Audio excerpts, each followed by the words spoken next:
Hey, what's going on, guys? It's Megan and Christina. We wanted to jump on real quick as we're at work right now. We're working from home with this whole COVID. We just wanted to jump on real quick, spare a couple minutes to just give you guys an update on what's going on with us. Last we spoke, we had just did an examination. I'm sorry, not an examination, our egg retrieval. And we had got our numbers on... When did we get the numbers? We did our egg retrieval Saturday, and then we got our numbers on Sunday. So they called to let us know that they got 4 eggs, but 1 was very immature, so they couldn't examine that. But out of the ones that they were able to examine, 2 were looking great. 1 wasn't fertilized as of yet. But we were still keeping hope that that one would be fertilized by the next time we get an update. So we had a conversation with the doctor from the New York office. Megan and I mentioned all that in a previous video. Yes.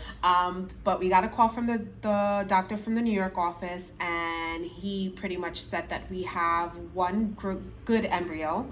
So he was like, you have one embryo that looks really good, but the second one isn't promising. Yeah. So, you know, I asked him if possibly that one embryo that wasn't looking so great can make a turnaround, and he said, you know, we've seen it happen, but he can't like promise us anything.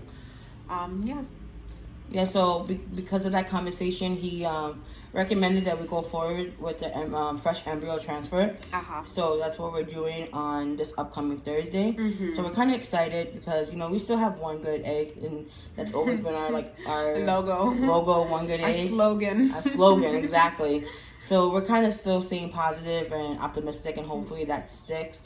It's just throughout this whole process, we kind of like, once again, had shed some light on some of the stuff that's been happening. And unfortunately, we'll get deeper into this in a different video, but with the clinic that we're working with in Long Island, a lot of things kind of fell through the cracks. And on a conversation with the doctor from the New York location on, was it Monday that he called us? Yesterday was Monday, yeah. Oh yeah, so from yesterday, kind of made us feel a little like worried about continue our treatment with your Long Island location and the primary doctor over there, because he kind of indirectly stated that some things fell through the cracks that shouldn't have. Yeah, so, which resulted to the results that I received. As far as the egg quality and the numbers that we got, because he felt like we should have had better numbers. Might as well just say it. We're here now. Right? So yeah. Move your mouse a little bit.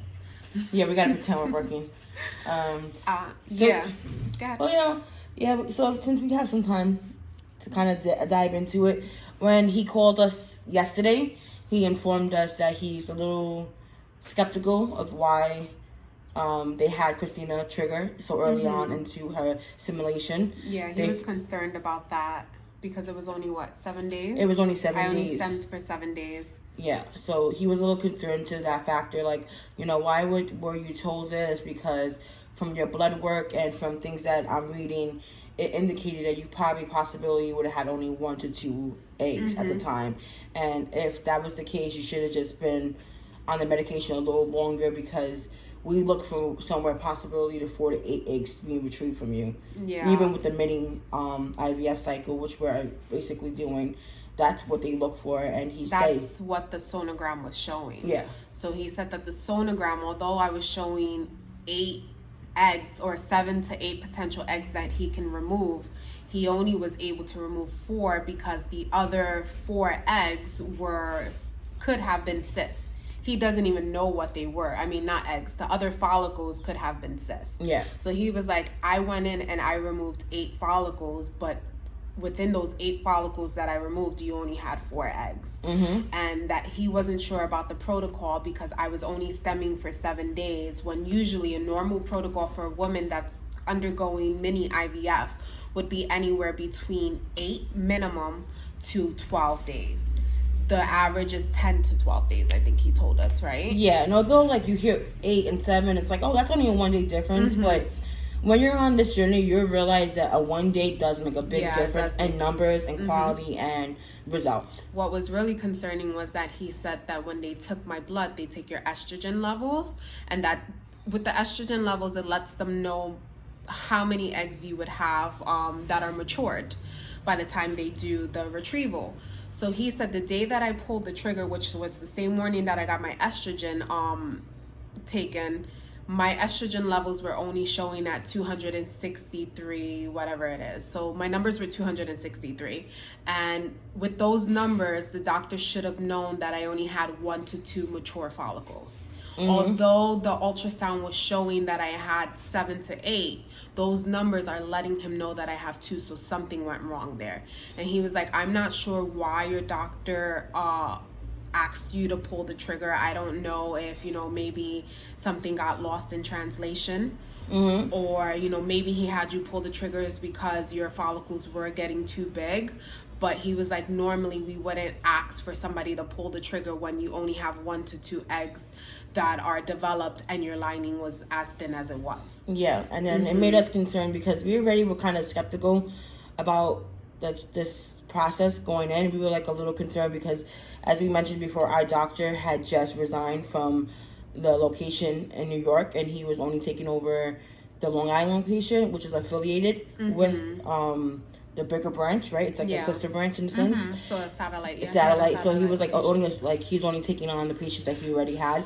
So we kind of went in there kind of nervous, like, oh, are we gonna get lost through the shuffle, because he's right now trying to focus on opening his own clinic, and he's focusing on kind of getting his own thing going. And I'm hoping that we're not getting caught in the crossfires, because although those were the terminologies used throughout our conversations with the RN at the Long Island location, we were like, oh no, well, he's a good doctor, he's a director of IVF, like he should know what he's doing. And we're not saying he didn't know what he's doing, and we don't know yet because we still haven't done the implantation yet.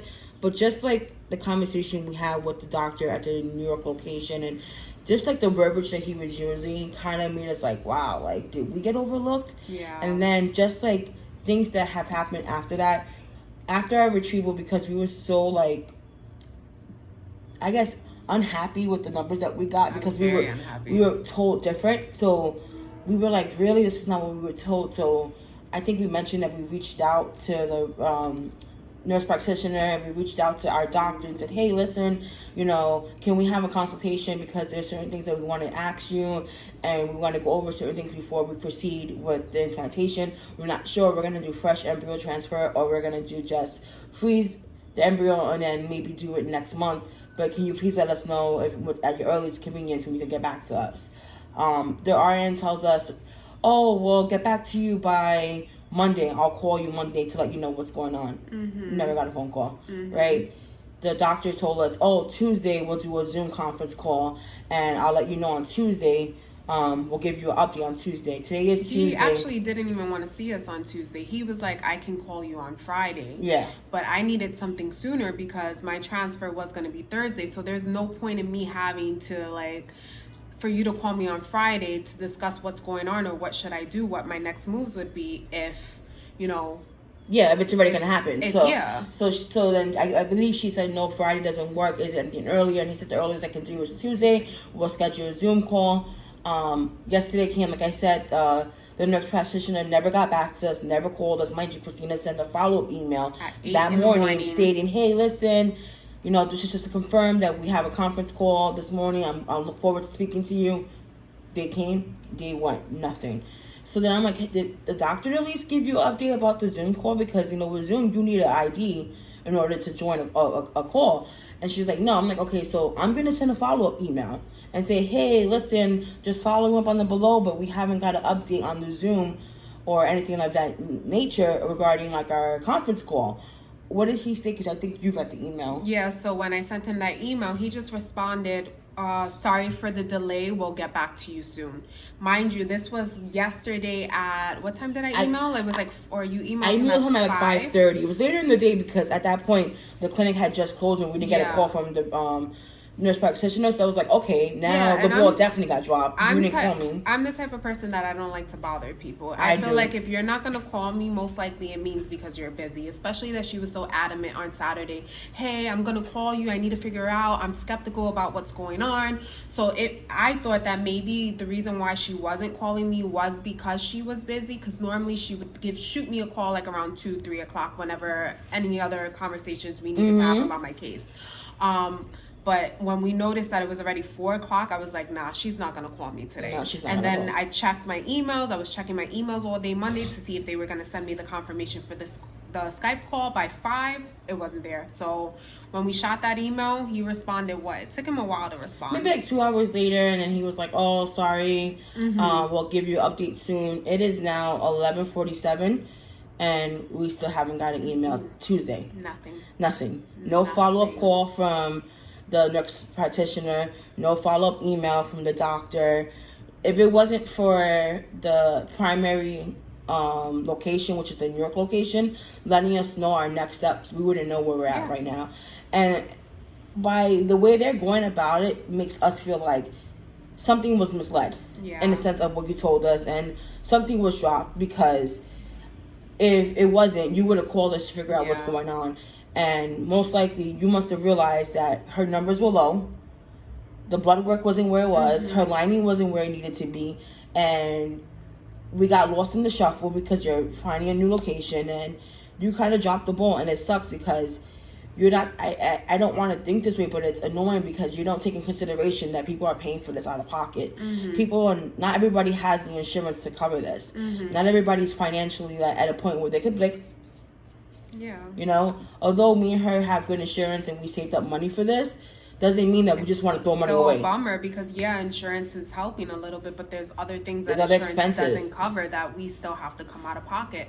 And I'm not saying it's just $100, $200, $300. Like, it's a good amount of money. It's a good amount of money that, you know, we're throwing at this cycle for it potentially not to work. Like, we knew that we were doing a mini IVF, and we knew that the numbers weren't going to be anywhere close to a conventional IVF, but I didn't think I was just going to have one fertilized egg. You know, I was expecting to at least have maybe 3 to 4 eggs. Maybe I give or take, you know, with the least amount of eggs, probably 2 to freeze and 1 to do the fresh transfer.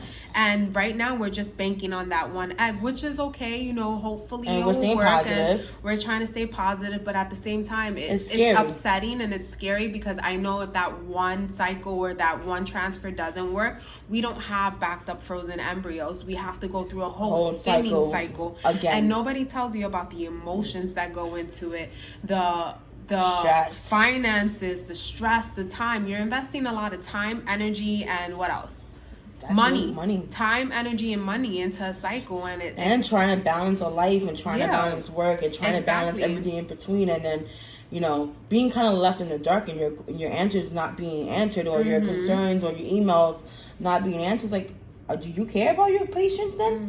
I understand you're a busy person. I understand life gets busy, things get thrown.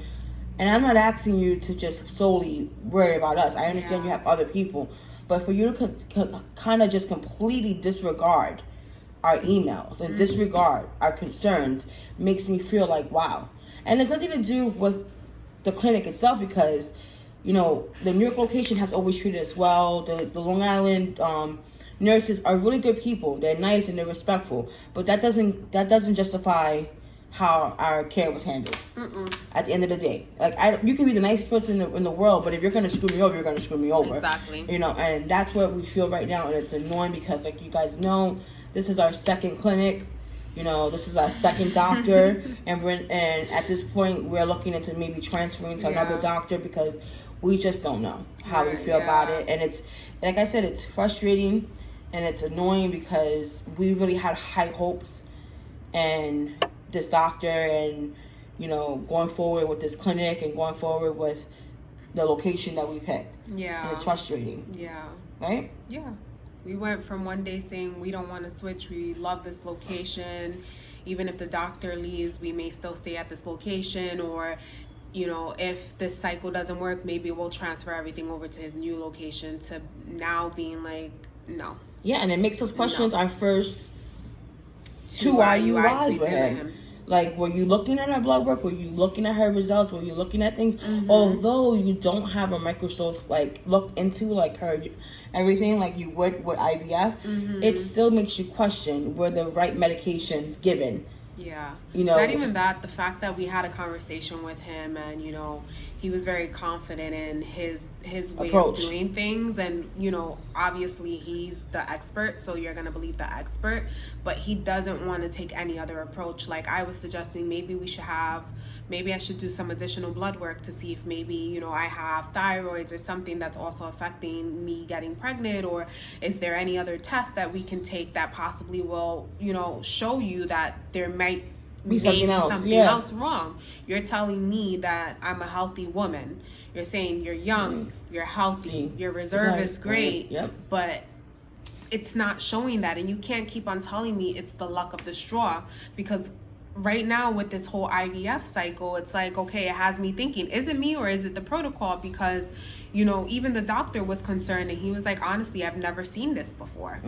The fact that I took out 8 eggs, and out of the 8 eggs that I took out, you only had 4, and the other were like... And not even now, like he says, out of the 8, you only have 4, and the 4 that you have weren't the best quality. Exactly. And so it's like...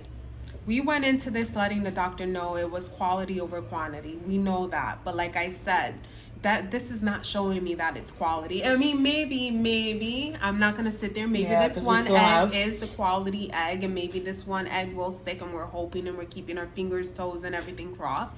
But at the same time, like, if it doesn't, because that is a possibility, like, this is not showing me that my approach was the route that would bring me that quality that I need, if you're telling me I'm a healthy woman. Yeah, it's just very frustrating, and it's annoying, because we always say that we gotta go through roller coasters, and we gotta go through so much, and we get it. Not everybody's journey is the same, and we're not comparing ourselves, and we try not to, but you still have that, like, in your head, like, why am I going through all this trials and tribulations? Like, it's frustrating, and, you know, we hope by jumping on here and kind of giving you an insight to our story and our journey, that it gives you guys the leeway to kind of like ask the right questions and do like the right study and the right, you know, I don't think research. You're ever gonna you're never gonna have the right questions. You're never gonna have the right study. But it's good to go in there a little more knowledgeable each step of the way, because as we go through this process, I feel like I get a lot more knowledgeable each time. You gotta admit you do too. Like, you learn as you go, and that's why we jump on and record, so we can kind of give you updates of what we're learning, so that when you go into that and you're new to this, you're like, you know what, I remember, like... And we're recording for our child. Yeah. So you can see all the time, effort, stress, energy, what else? Money. Yeah. We put through this. Yeah. Put up to get you, or what do you say? Not put up to get you, but dealt with. Yeah, but it is what it is, and we're trying as positive as we can, and we're hoping that this cycle sticks, and that's our, you know, our baby. Keep our fingers crossed that the other one turned around. I'm just staying positive. We got an update not even 10 minutes ago from the New York location, letting us know that they're going to proceed with the transfer. So that's a good thing. That means the embryo is still doing good. I will hope so. Yeah, like, that's what I was thinking. I was like, most likely it's growing the way that it needs to grow for them to like give us, because today would be day 3. Would it be? Yeah, today's day 3. Sunday, Monday, Tuesday, yeah. Today's day 3. Day 3. So the cells, this is when the cells start to divide. So I think you're supposed to have like 6 to 8 cells right now. I wish I could just be like, how's my babies doing? But yeah, so we're hoping by them stating that, you know, they're going to proceed with it on Thursday, that it's a good look. You know, today's Tuesday, it's only 2 days away. You know, we're just staying positive, and we just ask for everybody to stay positive and send nothing but positive vibes our way. And, you know, hopefully when next time we jump on here, when we jump on here next time, we will have good news, right? Yeah. We're going to do the transfer. Yes, and it's going to work. 2-week wait. And then I'm going to take care of my princess, right? I'm going to cater to her, even though I already catered to her. She knows. Yeah, but you're going to cater to me more. Yeah, she's a spoiled little rat sometimes. Spoiler. Yeah. How do you say spoiler? Spoiler is like when you like... No, like more spoiled than what you already are. Oh. Well, I'm going to be more spoiled than what I already am. Yeah. I'm going to get everything my way. Okay. I am not that much of a pushover. Listen, I'm carrying your baby. I thought you meant like, listen, I'm not going to do that. No, I said I'm not that much of a pushover unless it's you. So we got transfer on Thursday. We're going to do the transfer. Then I took a few days off of work. We took a couple of days off because work it's a stress. You have a very stressful job, so taking off a couple of days will help us alleviate the stress and kind of get our minds clear and enjoy our weekend and enjoy each other and enjoy the, you know, And then I think we should be taking the pregnancy test around Halloween, which is perfect because that's my favorite holiday. That's my favorite holiday. It's my niece's birthday, so maybe that's some good armor. But yeah, we just want to laughing. She's not good on she's a little. Whew, love you, girl, but she's a little too much sometimes. But yes, yeah, we just wanted to give you guys an update. Sorry we're all over the place. I know we're technically like that in all our videos, but you know, it is what it is. We're still learning. But yeah, that's just me in general. Yeah. But thank you for watching. I hope you guys like what you see. Please subscribe to our channel. If not, stay blessed, and I'll speak to you guys soon. Bye.